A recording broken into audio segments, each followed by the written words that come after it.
I'd like to begin by acknowledging the traditional custodians of the land we gather on today, the Turrbal and Yagara people. I pay my respects to elders past, present, and I extend my respect to any First Nations people here today. This always was and will always be Aboriginal land. This is my story.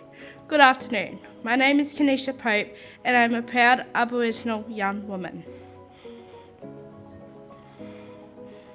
I am 22 years old and I was diagnosed with a disability at a young age, which has posed challenges at times. However, it fuels my courage and passion to strive for more in life. I have a deep love for arts and craft and enjoy engaging in creative activity that seeks to inspire change. I was removed from my family the day that I was born and placed into a foster care with a non-Indigenous carer. When I was taken from my family, I was also taken from my country and my culture. I did not know what my totem was. I did not know my own country. I did not know we had traditional dances, and I did not know about our songlines. I did not know who my own mob was. I grew up being told I was not Aboriginal even though I knew I was. I never felt that I had a place to belong and always felt that a piece of my heart was missing. But I didn't know where to look because I didn't know what I was looking for.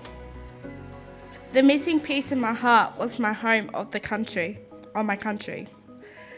But I didn't even know where my country was because child safety kept that information from me. When I think back on it, it reminds me of the stolen generation because I was taken as a baby and had my cultural identity erased. I was not allowed to go to any cultural activities or programs because child safety kept telling me I was not Aboriginal. When I was in high school, there was a cultural support teacher that asked me if I was Aboriginal. She was the first person to ever ask me and believe me when I said yes. She recognised my last name and tried to bring me into the Deadly Choices program that my school had, but child safety said I was not Aboriginal. We had to fight hard to be allowed to participate in my own culture. That wasn't the only barrier for me. I was in a special education unit at school, so my school told me that since I was in special education, I was not allowed to go to the Deadly Choices program. This made me feel very emotional and disheartened. I lost a little trust in the system that I still had. I felt discriminated by not only child safety, but the education department throughout primary school and most of high school. I felt like I was being discriminated against because my skin was too light to be Aboriginal, and then again because of my disability. Both things I can't change, so I felt powerless. I was very sad because in my heart I knew I was Aboriginal and I was so close to finally being able to participate in my culture. But instead I had to watch other kids go and enjoy my culture and watch from the sidelines.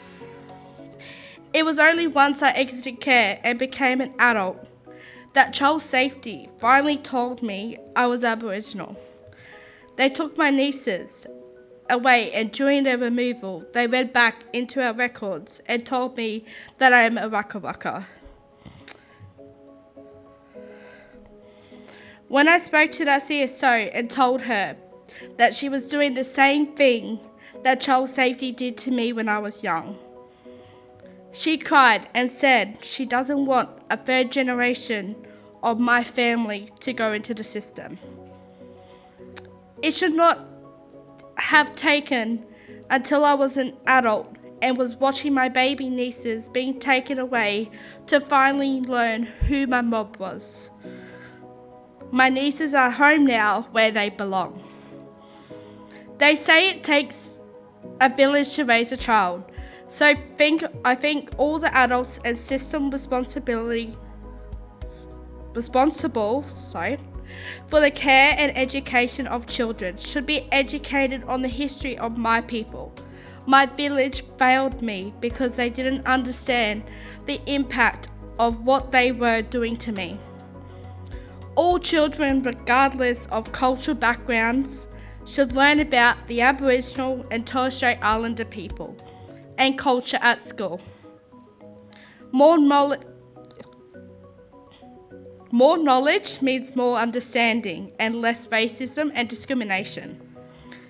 We could have Aboriginal music lessons at school run by elders or other First Nations people, and more Aboriginal staff in schools to support teachers and students. I missed out on having the adults of my family teach me about my culture. I needed the adults around me to care enough and know enough to help me keep my identity whole, because during the time in care, I never felt whole and complete. I now go to Central Queensland Indigenous Development, known as CQID, Women's Group, to learn more about who I am and my history. CQID are helping me reconnect to my culture and are supporting me on the journey to discover who I am. Because of CQID and my own determination, I am proud to stand here today and tell everyone that I'm a powerful and brave Waka Waka woman that will keep sharing my story, because I never want another child to feel the way I did. Thank you.